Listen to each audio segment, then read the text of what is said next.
A private interpreter stepped between a crime boss's sister and the 6 men closing in on her.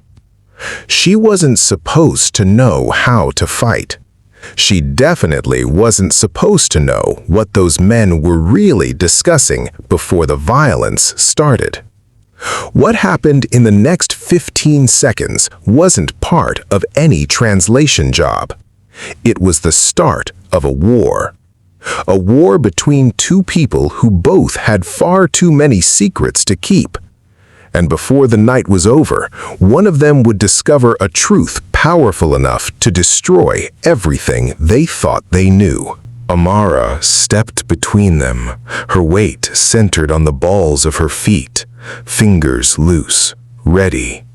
Eyes stripped of their usual professional neutrality, locked on Kang Tae-min with cold calculation. "Sir," she said quietly, in flawless Korean, "step back."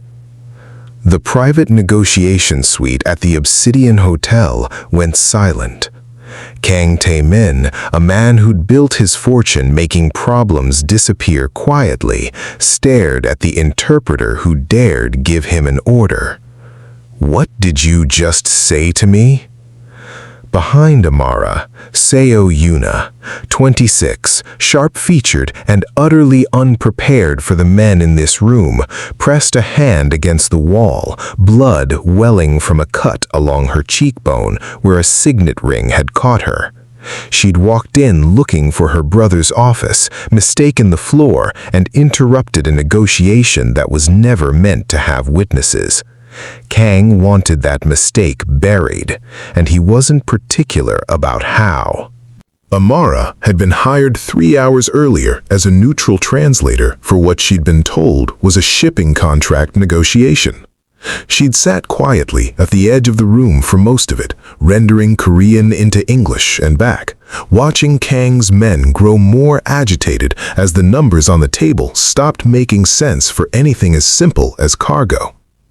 She understood exactly what kind of shipping they meant by the third exchange. She said nothing. That was the job. Rule 1, stay invisible.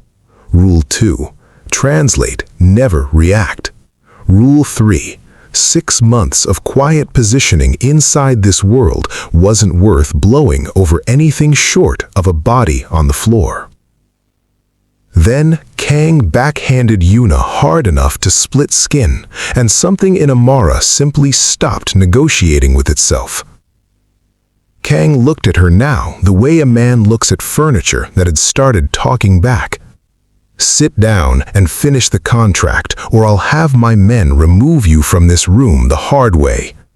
5 guards shifted their weight behind him, reading the temperature of the situation.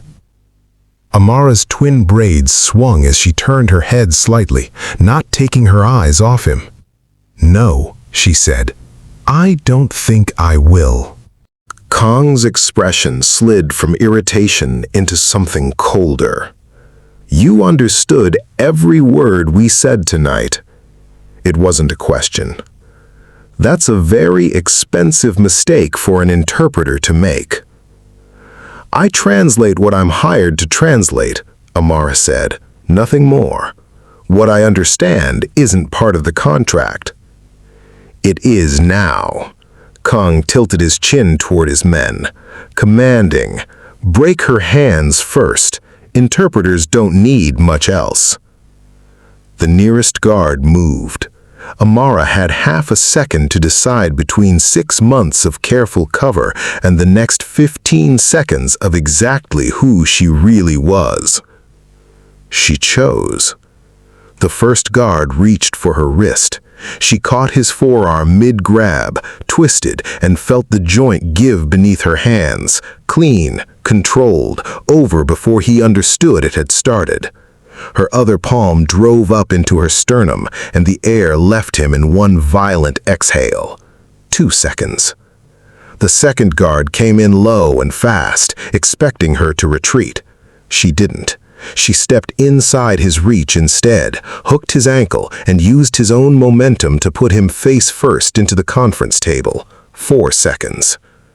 The third and fourth guards moved together, trained, coordinated, exactly the kind of threat that should have worked against one interpreter with no visible weapon. Amara grabbed the water pitcher off the table and swept it into the third man's temple hard enough to crack glass and cheekbone together. He went down. The fourth reached for the sidearm under his jacket. She caught his wrist before it cleared the holster, redirected the motion, and slammed his hand into the table edge until his fingers opened on their own. 9 seconds. The fifth guard already had his weapon drawn, aimed center mass, hands not quite steady. "Don't move." "You don't want this," Amara said quietly. He fired anyway, into the space she'd already left. She closed the distance before he could correct his aim, knocked the barrel skyward with one hand, and drove her palm into her throat hard enough to fold him in half. 13 seconds. The last guard, the only one still upright, had used the chaos to circle behind her. She felt him coming a half second before his gun cleared leather, dropped into a crouch, and heard the shot pass through the air where her skull had been. She grabbed the nearest object, Yuna's fallen clutch, heavier than it looked, and threw it hard into his face. The half second of flinch was enough. She closed on him, disarmed the lock with a lock that made him scream, and put him down with an elbow to the base of the skull. 15 seconds. 6 men on the floor, a negotiation that would never be finished. Kang Tae-min stared at her the way a man stares at something he's suddenly certain he can't buy his way out of. He reached for his own weapon. Amara reached him first, caught his wrist as the gun cleared his jacket, and twisted until he dropped it with a strangled cry. She put him on his knees with a joint lock that pulled a sound out of him he clearly wasn't used to making in front of anyone. "You wanted to know what I understand," she said quietly, near his ear. "I understand exactly what you were planning to do to those shipping containers, and I understand men like you never stop until someone makes them." She released him. He collapsed forward, gasping against the marble. Amara turned to Yuna and offered her hand. "Can you walk?" Yuna stared up at her, wide-eyed, blood still trickling along her jaw. "Who are you?" "Someone who just lost a very well-paying interpreting contract," Amara said, pulling the younger woman to her feet. "We need to go, now."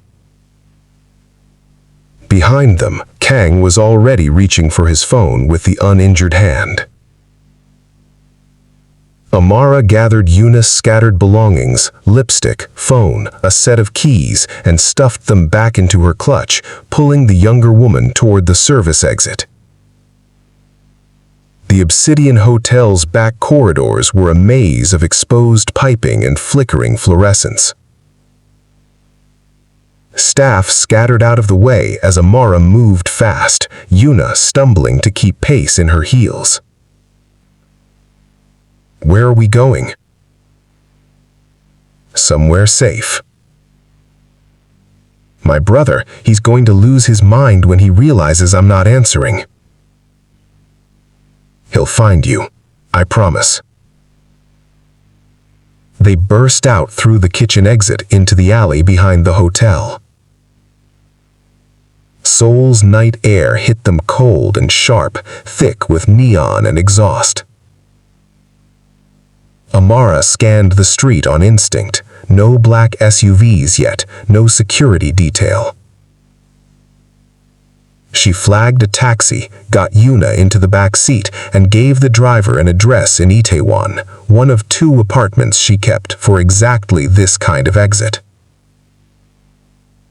As the taxi pulled away, Amara looked back at the Obsidian's glass tower shrinking behind them. 6 months of careful positioning inside that building. years of patient hunting before that.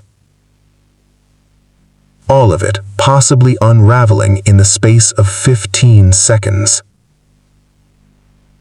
The apartment in Itaewon sat 3 flights up, no elevator. Amara worked through 3 locks, 2 deadbolts and a chain before pushing the door open. Inside, quickly. Yuna stepped into the small space and stopped short. One room doing the job of bedroom, office, and living room at once. A kitchenette wedged into the corner, a futon standing in for a couch, a single barred window behind blackout curtains. No photos, no decoration. Nothing that couldn't be abandoned in under a minute if it came to that. "You live here?" Yuna's voice held no judgment, just quiet sadness. "For now." "Alone." Amara secured the door, all 3 locks, and wedged a chair beneath the handle out of habit. Alone is safer. Yuna studied her under the bare overhead light, the braids that refused to be tucked into any professional updo, the calloused knuckles of someone who'd spent years hitting things that hit back, the way her eyes kept cutting to the window, the door, the room's only exit, even at rest. "You're not just an interpreter." "No. And you're Korean. It's not learned, it's inherited." "My father was Korean." "Was?" "Gone. 15 years now." Amara pulled out a first aid kit from beneath the sink, clearly well used. "Sit. Let me see that cut." Yuna sat on the futon, and Amara knelt in front of her, cleaning the split skin along her cheekbone with careful, practiced hands. Yuna watched her the entire time. "Your father taught you Korean." "Among other things." "And how to fight like that. Those men moved like professionals, and you took them apart like it cost you nothing. Military? Something government?" "Something like that." Amara sat back, checking her work. "You'll bruise, but nothing's broken. You got lucky." "Lucky?" Yuna let out a short, disbelieving laugh. "I wandered into the wrong room, got backhanded by a man twice my size, and had to be saved by an interpreter I hired for a business meeting. That's not luck." "You're still breathing. That counts." Amara pulled out one of her 2 phones. "You said your brother would be worried. What's his name?" Yuna hesitated just a beat too long. "Choi Jae-won." Amara's fingers stilled over the screen. Choi Jae-won. Not a name whispered in back rooms, a name that emptied them. The man who held half of Seoul's underground in one hand and had never once been photographed clearly enough to make the papers. And Han Ji-ho's cousin. Her actual target's cousin. "Your brother is Choi Jae-won," Amara said flatly, watching the entire shape of tonight rearrange itself in her head. "The one and only." Yuna managed a small smile despite the split lip. "Lightly, unless you know a different one." Amara set the phone down and laughed, short, humorless, edged with something close to disbelief at her own luck. "I just pulled the sister of the most dangerous man in this city out of a room I wasn't even supposed to be watching. Perfect. Absolutely perfect." "You didn't know?" "I thought you were a guest who'd had too much to drink and wandered into the wrong door." Amara picked the phone back up. "Serious. Why were you even in that room tonight?" Yuna's expression shifted, embarrassment tangled up with something more stubborn. "I went looking for my brother. He keeps a private floor at the Obsidian, floor 7. I wanted to talk to him about the fact that he's had someone watching every man I've dated since I was 19, and I'm done asking politely for him to stop." She sighed. I got off on the wrong floor. 9 instead of 7. The layout looked close enough that I didn't think twice. Walked into the first open door with men in suits, assumed it was one of his usual meetings. She shook her head. It wasn't him. It was that man, Kang Tae-min. And when I turned to leave, I ran straight into you. The tray went everywhere, and he hit me like I was nothing. Her voice went hard. No one has put their hands on me since I was a child. Amara turned the details over. Yuna had been on the wrong floor entirely. 9 instead of 7. The exact floor where Han Ji-ho held his own meetings. The floor Amara had spent months quietly monitoring. An accident. Or something closer to fate than she wanted to consider tonight. You need to call your brother. Amara offered her burner phone. He'll want to know you're safe. That's really not necessary. You didn't ask to be involved in any of this. Please, let me do this much. Yuna took the phone and dialed from memory. It rang twice. Yuna? The voice on the other end was deep, controlled, but underneath the control, real fear that no amount of money could fully disguise. Where have you been? I've called 4 times. What happened? I'm safe, Jaewon. But something happened tonight. Yuna glanced at Amara. I went to the Obsidian to talk to you about the surveillance. I got the floor wrong, ended up on 9 instead of 7, and walked into a room where Kang Tae-min was meeting with people. He didn't appreciate being interrupted. A silence stretched on the other end. Then, cold enough to freeze the line itself. Did he touch you? An interpreter saved me. Took down 6 of his men in under 20 seconds and got me out. An interpreter. His tone sharpened instantly, analytical. Who interpreter? She moved like... Jaewon, I've never seen anything like it. 6 armed men, and she barely broke a sweat. Another pause. Longer this time. Where are you right now? Yuna glanced at Amara, who shook her head firmly. Somewhere safe. She won't say exactly where. She's careful. Good. Keep it that way for now. A beat. Put her on. Yuna held the phone out. Amara stared at it like it might detonate in her hand. Please, Yuna said quietly. He just wants to say thank you. Amara took the phone. This is Amara. My sister tells me you saved her life. Choi Jae-won's voice had shifted, harder now, stripped down to something purely analytical. 6 armed men. How long did it take you? 15 seconds. 15 seconds. He repeated it slowly, like he was weighing the number against something else. Who are you? An interpreter who was in the wrong meeting at the right time. No. Interpreters don't move like that. They don't disarm trained security in under a minute and walk away without a mark on them. A pause. Who are you really? Someone who doesn't enjoy watching a woman get hit. Admirable. Also not an answer. Another beat. I can find out on my own by morning. Trace this call, pull your records, know everything there is to know about you. Or you can save us both the time. Then save the time. A low, humorless laugh. Fair enough. Keep my sister safe until I get there. I'll find you within the hour. I'd strongly recommend against running. I'm exceptionally good at finding people who try. I'd much rather meet you as an ally than as something I have to hunt. The line went dead. Amara stared at the phone. Yuna offered a small, apologetic smile.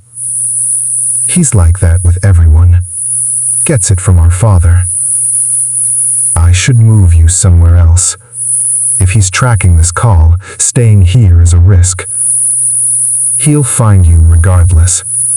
He always does. Yuna reached out, touching her hand gently. For what it's worth, I don't think it's my brother you're actually afraid of. I think you're afraid of being found, period. Amara pulled her hand back and crossed to the window, checking the street through a gap in the blackout curtain. Quiet. For now. 6 months of careful groundwork.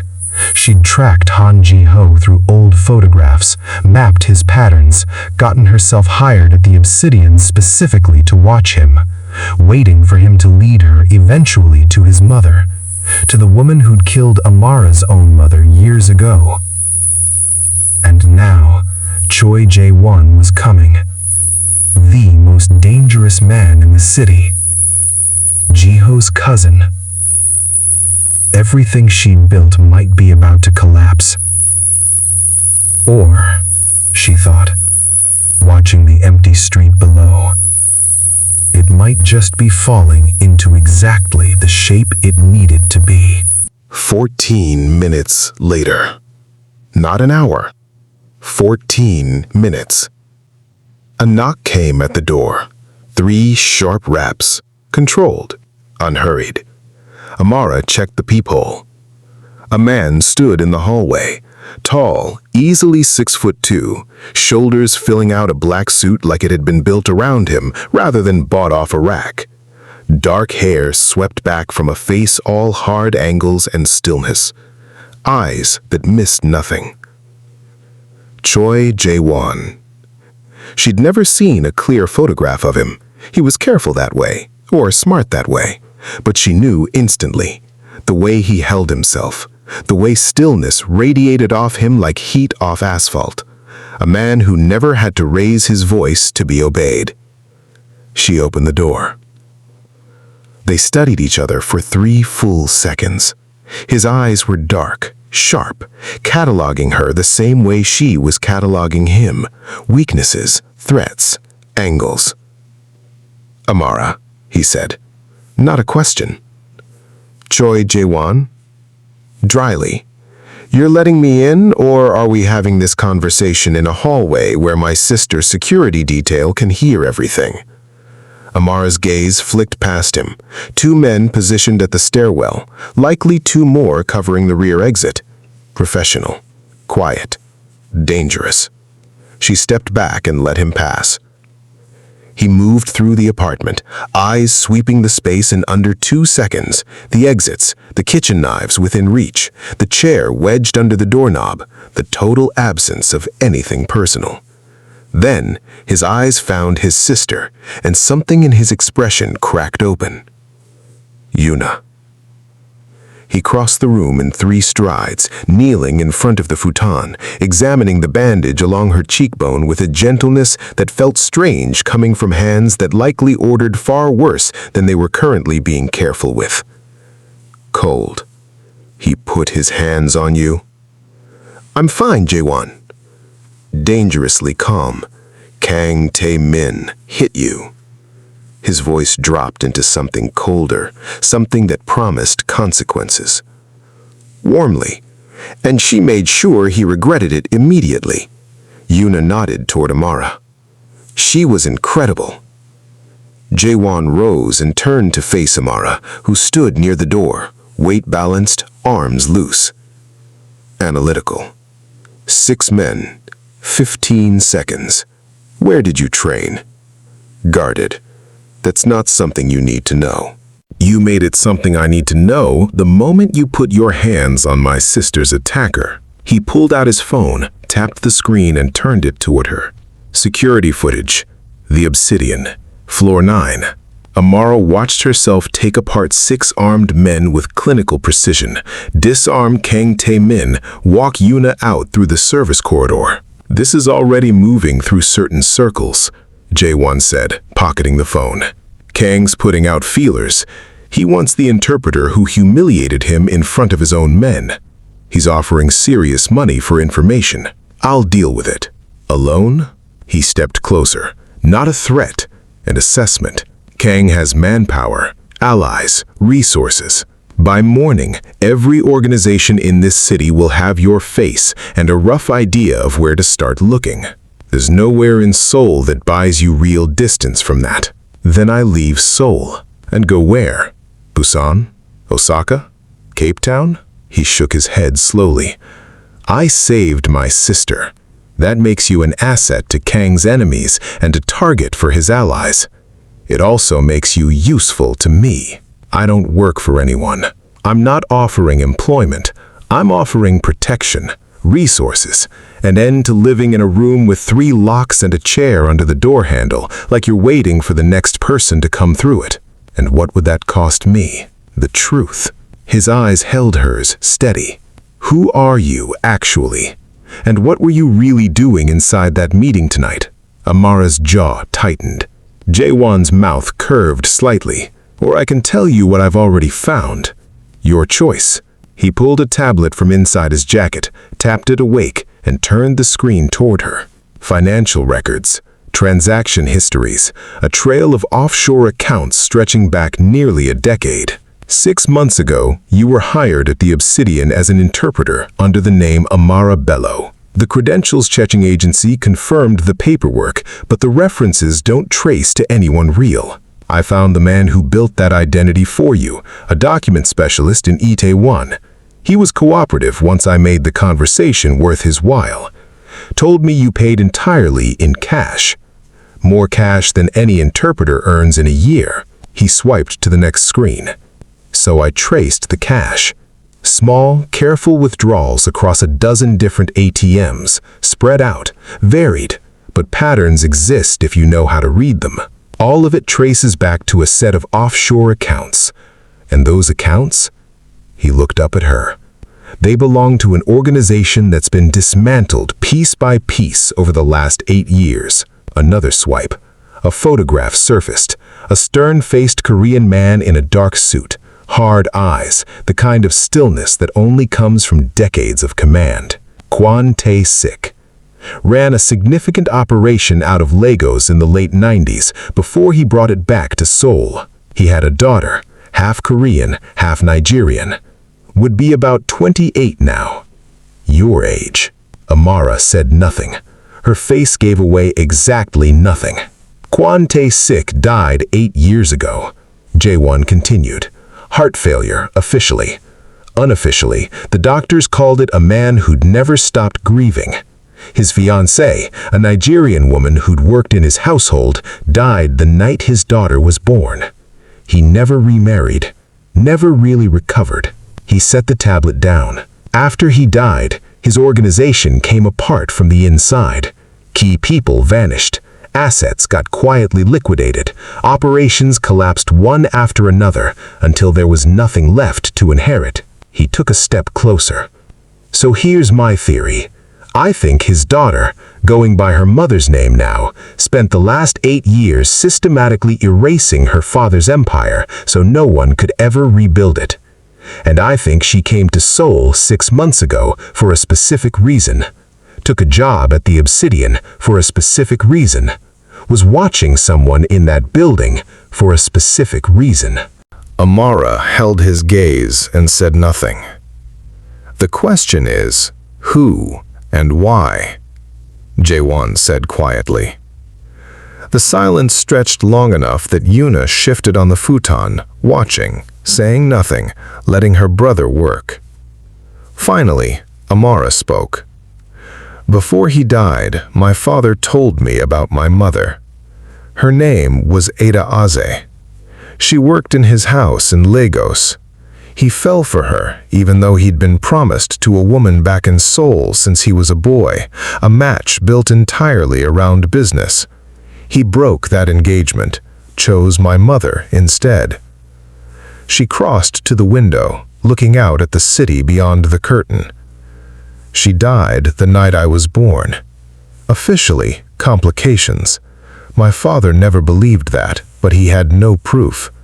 He raised me on his own, taught me Korean, taught me to fight, told me everything about her, how gentle she was, how she used to sing while she cooked.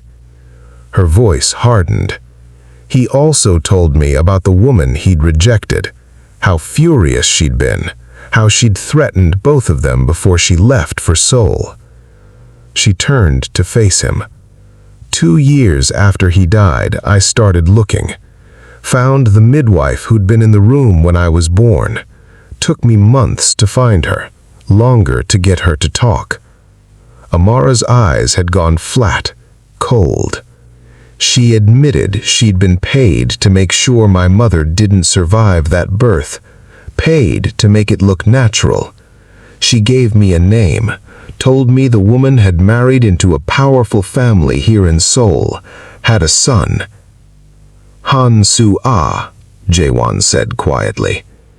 Amara went still. Your aunt. If the dates line up, yes. My father's brother married her 20 years ago. Amara held his gaze and said nothing.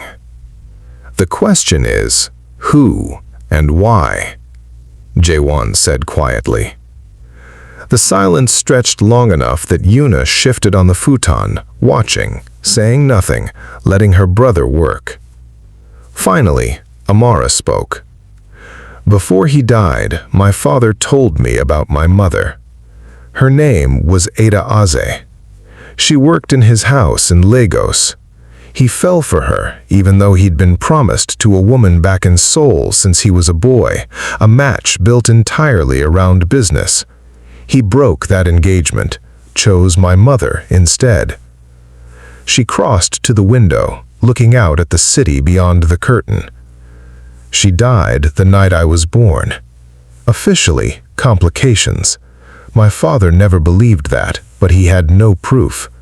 He raised me on his own, taught me Korean, taught me to fight, told me everything about her, how gentle she was, how she used to sing while she cooked. Her voice hardened. He also told me about the woman he'd rejected, how furious she'd been, how she'd threatened both of them before she left for Seoul. She turned to face him. 2 years after he died, I started looking. Found the midwife who'd been in the room when I was born. Took me months to find her, longer to get her to talk. Amara's eyes had gone flat, cold. She admitted she'd been paid to make sure my mother didn't survive that birth. Paid to make it look natural. She gave me a name and told me the woman had married into a powerful family here in Seoul. Had a son. Han-Soo-ah, Jaewon said quietly. Amara went still. Your aunt. If the dates line up, yes. My father's brother married her 20 years ago. She had a son, Han Ji-ho, my cousin. He pulled up another file on the tablet. Before that marriage, her name was Yeon Soo-jin, daughter of the Yeon family, engaged to Kwon Tae-sik in the late 90s. That engagement broke off the same year. She came back to Seoul and married my uncle. The room seemed to tilt beneath her. 6 months of watching, years of hunting before that, and the woman she'd been chasing turned out to be Choi Jae-won's aunt by marriage. I tracked her son, Amara said. Found out Ji-ho spent most of his time at the Obsidian. Got hired there to watch him, learn his patterns, wait for him to lead me to her. She let out a short, bitter laugh. And tonight, by pure accident, I saved your sister instead. Not an accident. Jae-won's expression had gone still, calculating. My sister walked into that floor looking for me in my private room. Wrong floor entirely. She ended up where Ji-ho was meeting with Kang Taemin. If she hadn't run into you, hadn't spilled that tray.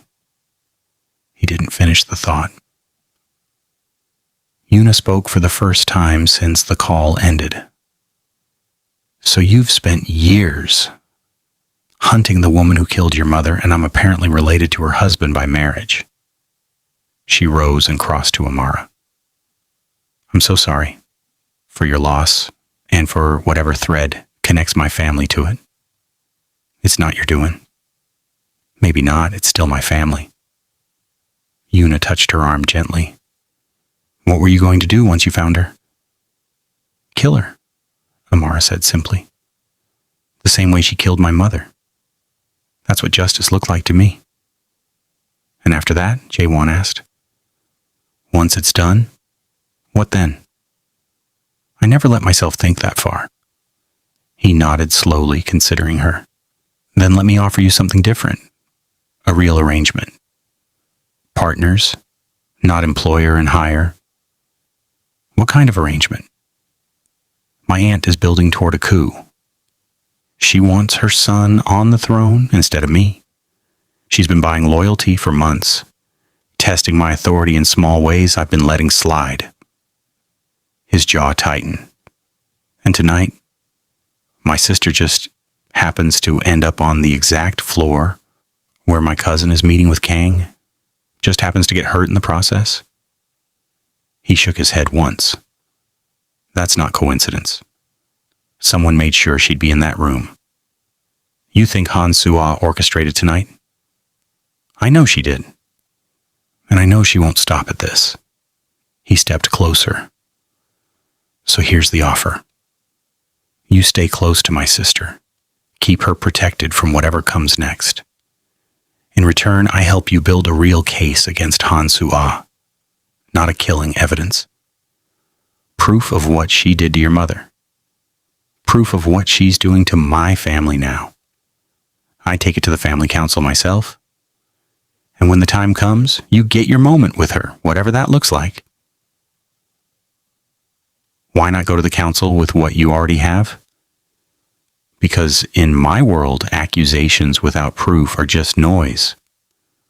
But hard evidence that she orchestrated a murder and is actively working against the head of the family?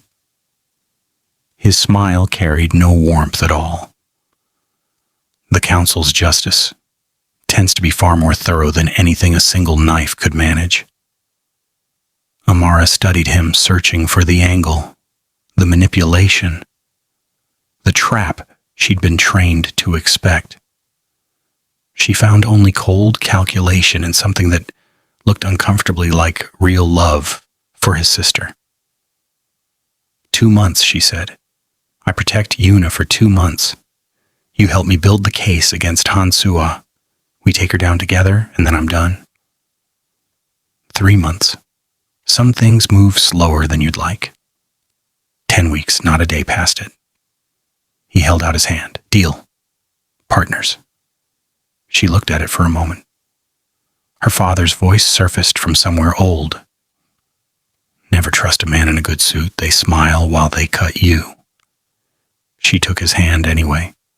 Partners. His grip was firm, the calluses on his palm matching hers exactly. A fighter's hands hidden under tailored wool and an expensive watch. I'll send a car in 20 minutes, he said. My residence in Seongbuk-dong is secure. There's a guest wing for you, a safe room for Yuna if it comes to that. Security that's actually competent. I can protect myself.